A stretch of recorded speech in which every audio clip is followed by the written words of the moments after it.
Okay, now look.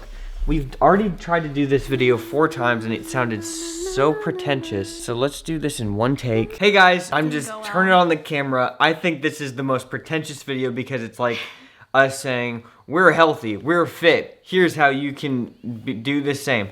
But that's not necessarily what we're doing. No, that's not what we're doing at all. I hate it. I don't want it.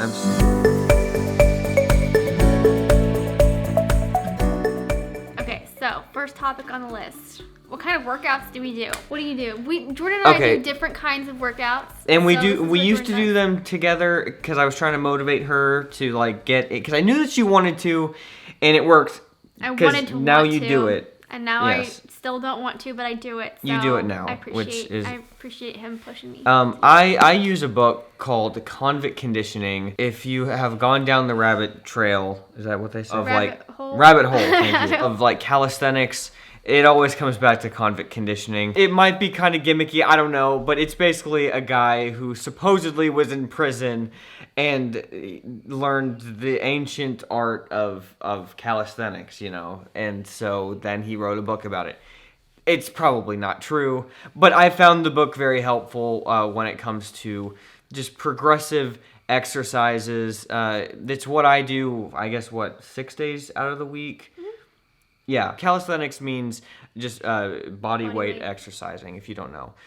It's just like pull-ups, squats, push-ups, leg raises, and bridges, and handstands. I think that's all of them. I always forget one. The cool thing about this book is it like progresses you really, really slowly, so you're gaining really deep strength. It's not just kind of like, oh, I'm able to like pump out a rep and I'm like really forcing it, and so, oh, I guess I'm like strong now.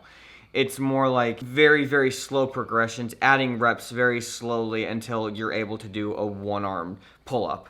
Like right now I can do uneven pull-ups basically, and that's getting further along in the progressions of being able to just do a one-arm pull-up. So it's a really cool book. It's a really fun process, and it does that for all of the main exercises. That's basically all that I do, and I ride my bike. I used to obsessively ride my bike to the point where it was like unhealthy. Not healthy. When I think of like health, I think of it being like an overall thing. Whole body health. Yes, it's not like really, really good at one thing, which is fine if you're like an athlete practicing one thing. Like I was an athlete practicing cycling when I was in college. Now I don't do that anymore. I'm not training for anything per se. I just want to be kind of like overall fit. And that's why I've found that this book has been really helpful because it's kind of that overall fitness. So what do you do? Well, I discovered that I still kind of hate working out. Like what I really hate is, I know, I'm saying what I hate, but what I really hate are at-home full body workouts. This is what I have decided. She hates them so much. I hate them. I'm trying my best to do them because what I love is running. But I feel like I get into that same mode of like, I like to run and then I injure myself. So I actually pretty darn sure I did have a stress fracture.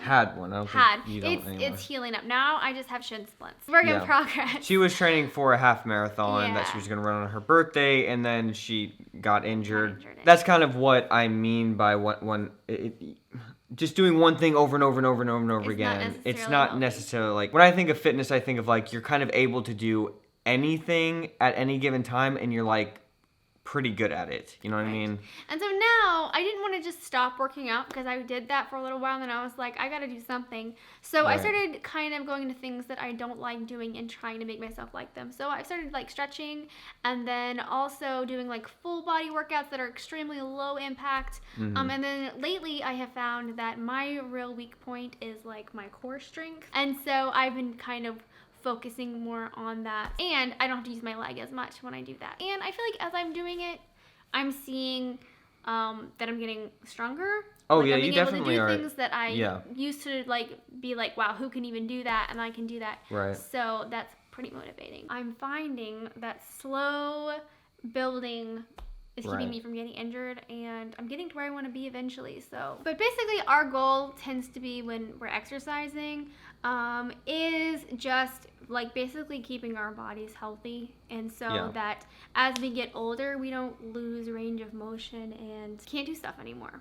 So we're just trying to preserve being able to do that kind of stuff, I guess. Which kind of I feel like that's actually, I guess, goes in the category of what I've learned from working out, is that I used to kind of want to see like physical, like visible results. And so when I didn't see those like right away, then I would be like, this What's doesn't work. the point? I don't want to do this. Right. Through this whole process, I have decided that my mindset was just totally wrong. And when I was running, I noticed that I just felt really good. And then even after that, like when I exercise, even doing exercises that I really, really hate, I just feel so much better after I do it. I realized that I just changed my goal from looking good to feeling good. And I feel like that has helped me a lot too, because I don't really care what the visible results are necessarily.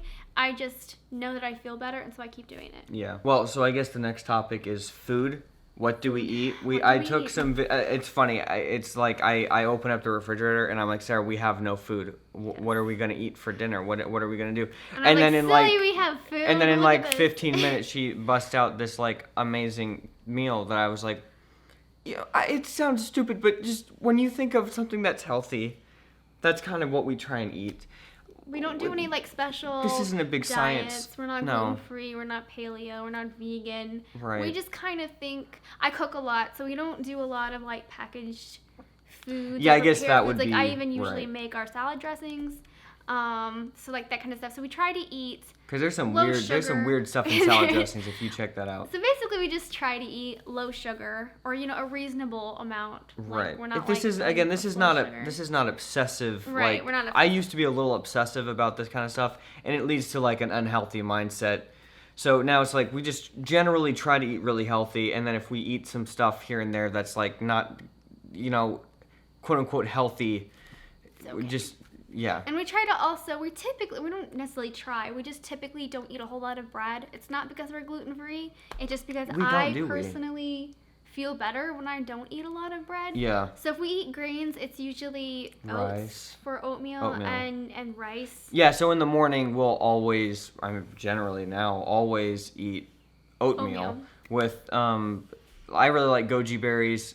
They can be expensive, but we have like this discount place, and so I get goji berries there and just like put some like cacao nibs or whatever. He puts a lot of stuff in his oatmeal. I like it a lot. I usually put like berries if we have them and yogurt or goat milk yogurt, because that's another thing. We don't have a whole lot of like cow dairy, and that's mainly because I actually have an allergy. Not lactose intolerant, it's actually a real allergy. Yeah. So if we have dairy, it's usually like goat dairy. Yeah, we just try and eat lots of fruits and vegetables. Oftentimes it's like we'll go through spans where we eat like a lot of fruits and vegetables, and then sometimes we go through spans where we don't really eat that many fruits and vegetables, I feel like, as much. I really try, when I grocery shop, I don't like spending money if I don't have to. Mm-hmm. And so I really try to shop sales and things that are in season, because they're going to be cheaper. And so I really up our fresh produce during the summer when it's more available. And so the winter time, we probably don't eat as much of that stuff.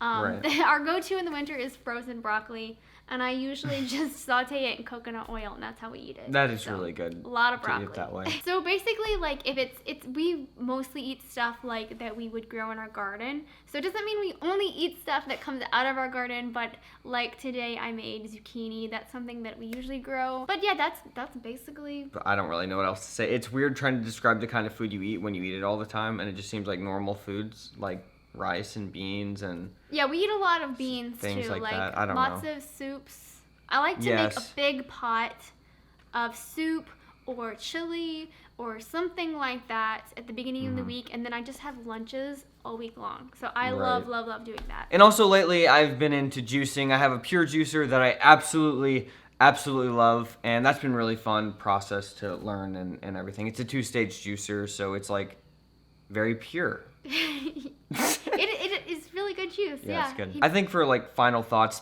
the thing I learned the most with exercising consistently for years is to not push yourself too hard. You will hurt yourself. It's better for your body over in the long run to just not really, I'm sure this is a controversial thing to say, but to not really get that sore after your workouts. Like, just work out enough, especially if you're just the common person out there and you're just trying to get into exercising.